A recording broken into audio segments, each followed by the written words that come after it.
Assalamualaikum warahmatullahi wabarakatuh. Kita kelompok 5 yang beranggotakan saya Rahayu Prihantini, Amalia Zaida, Miftahul Rizko, Izatus Saadah, dan Nurhanan Mamu akan mempresentasikan tentang pelaksanaan penelitian kualitatif. Dalam pelaksanaan penelitian kualitatif ini ada 7 tahap persiapan.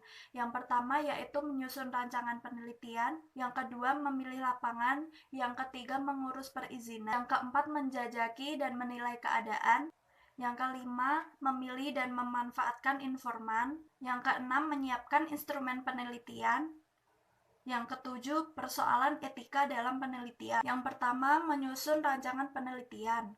Dalam menyusun rancangan penelitian ini, penelitian yang akan dilakukan berangkat dari permasalahan dalam lingkup peristiwa yang sedang berlangsung dan bisa diamati serta diverifikasi secara nyata pada saat berlangsungnya penelitian. Jadi peristiwa-peristiwa yang diamati dalam konteks kegiatan orang-orang atau organisasi. Yang kedua adalah memilih lapangan. Memilih lapangan adalah memilih lokasi penelitian yang digunakan sebagai sumber data. Dengan mengasumsikan bahwa dalam penelitian kualitatif ini, jumlah informan tidak terlalu berpengaruh pada konteks. Juga dengan alasan-alasan penelitian yang ditetapkan dan rekomendasi dari pihak langsung yang berhubungan dengan lapangan, seperti dengan kualitas dan keadaan sekolah atau dinas pendidikan. Selain didasarkan pada rekomendasi-rekomendasi dari pihak yang terkait, juga melihat dari keragaman masyarakat yang berada di sekitar tempat yang menempatkan perbedaan dari kemampuan potensi yang dimilikinya. Materi selanjutnya akan disampaikan oleh Izatus Saadah. Selanjutnya yaitu mengurus perizinan. Mengurus perizinan di sini maksudnya kita itu meminta perizinan dari lembaga yang terkait atau lembaga yang ingin kita teliti. Terus selanjutnya yaitu menilai keadaan. Jadi kita survei dan menilai keadaan lapangan seperti apa. Seperti itu. Terus selanjutnya yaitu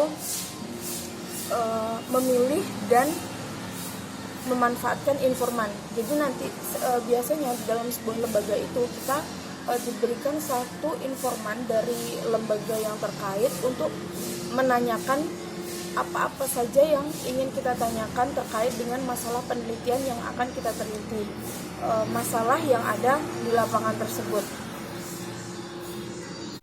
Selanjutnya yang keenam, menyiapkan instrumen penelitian. Dalam penelitian kualitatif, peneliti merupakan ujung tombak sebagai pengumpul data atau instrumen. Peneliti terjun secara langsung ke lapangan untuk mengumpulkan data atau informasi yang dibutuhkan. Peneliti sebagai instrumen utama memiliki ciri-ciri sebagai berikut. Yang pertama, peneliti sebagai alat peka dan dapat bereaksi terhadap segala stimulus dan lingkungan yang bermakna atau tidak dalam suatu penelitian. Peneliti sebagai alat dapat menyesuaikan diri dengan aspek keadaan yang dapat mengumpulkan data yang beragam sekaligus. Yang ketiga, tiap situasi adalah keseluruhan. Jadi tidak ada instrumen berupa tes atau angket yang dapat mengungkap keseluruhan secara utuh. Yang keempat, suatu interaksi yang melibatkan interaksi manusia tidak dapat dipahami oleh pengetahuan. Yang kelima, peneliti sebagai instrumen dapat segera menganalisis data yang diperoleh. Yang keenam, hanya manusia sebagai instrumen yang dapat mengambil kesimpulan dari data yang diperoleh. Yang terakhir, dengan manusia sebagai instrumen respon yang aneh akan mendapat perhatian yang lebih seksama. Yang selanjutnya adalah metode pengumpulan data. Secara umum, metode atau cara pengumpulan data kualitatif ini dapat dilakukan dengan observasi, kuesioner, wawancara, dokumentasi, dan bisa juga dilakukan dengan keempatnya. Nah, yang selanjutnya pengumpulan data dengan observasi. Nasution tahun 1998 menyatakan bahwa observasi adalah dasar semua ilmu pengetahuan. Lalu Marshall tahun 1995 menyatakan bahwa through observation, the researcher learn about behavior and the meaning attached to those behavior. Nah, macam-macam observasi. Yang pertama, observasi partisipatif. Dalam observasi ini, peneliti mengamati apa yang dilakukan orang, mendengarkan apa yang diucapkan, dan ikut berpartisipasi dalam kegiatan. Yang kedua, observasi terus terang. Dalam observasi ini, peneliti menyatakan terus terang bahwa kepada sumber data bahwa ia sedang melakukan penelitian. Yang ketiga adalah observasi tidak terstruktur. Observasi ini dipersiapkan secara sistematis tentang apa yang akan diobservasi. Peneliti dapat melakukan pengamatan secara bebas.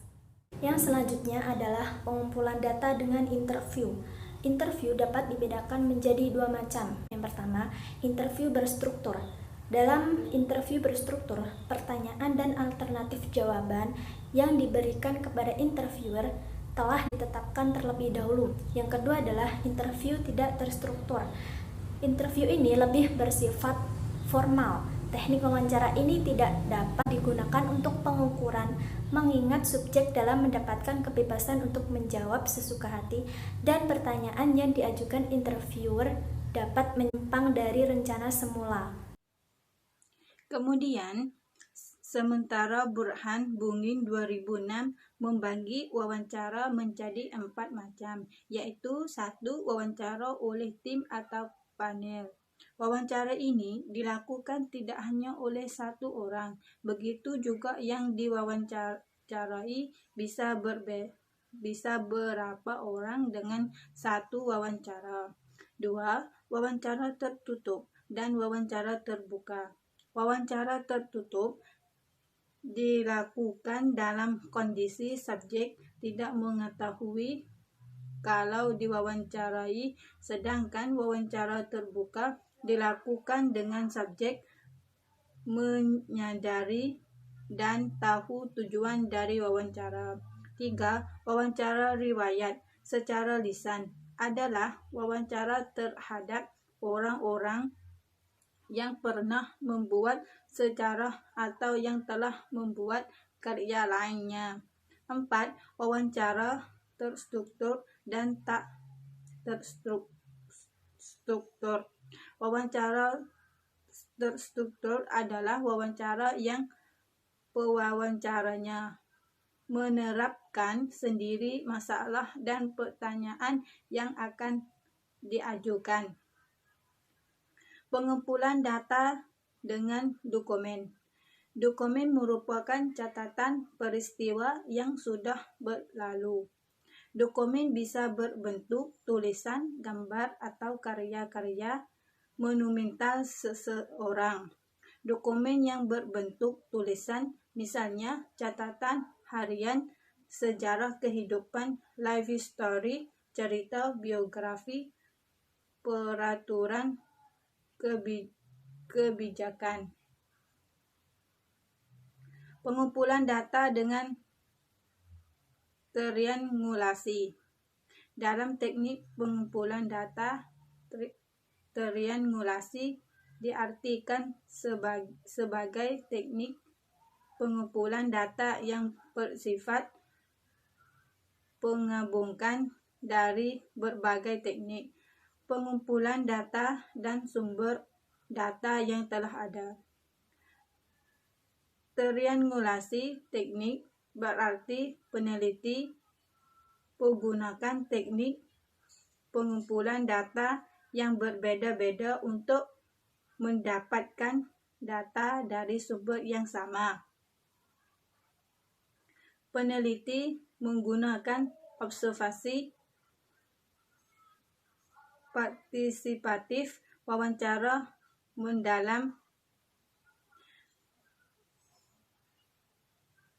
dan dokumentasi untuk sumber yang sama secara serempak.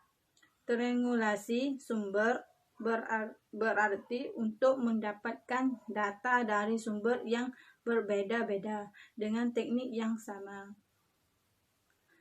Sekian penjelasan dari kelompok kami tentang pelaksanaan penelitian kualitatif. Semoga bermanfaat. Thank you for watching our video. See you. Wassalamualaikum warahmatullahi wabarakatuh.